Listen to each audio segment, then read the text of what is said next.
থাকিলে আপুনি কি কৰিব নোৱাৰে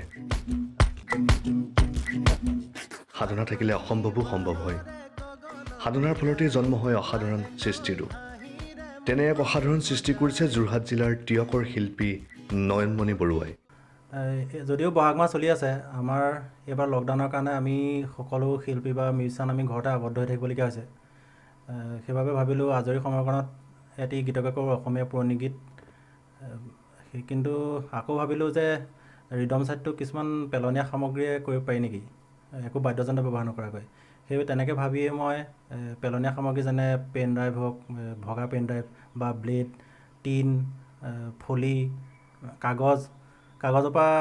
কাগজটো বেছিকৈ ব্যৱহাৰ কৰা হৈছে সেইবোৰ ব্যৱহাৰ কৰিয়ে মই এটা গীত উলিয়াইছিলোঁ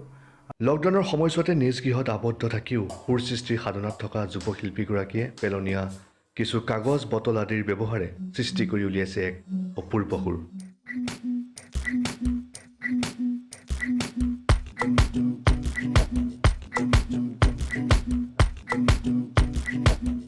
এই অপূৰ্ব সংগীতৰ সুৰ আৰু ভিডিঅ' ইতিমধ্যে ছ'চিয়েল মিডিয়াত ভাইৰেল হৈ পৰাৰ লগতে বহুলভাৱে প্ৰচাৰিত হৈছে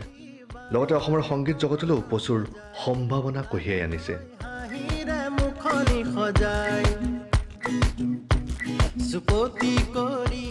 নিউজ ডেস্ক ৰিপৰ্ট anyfocus.com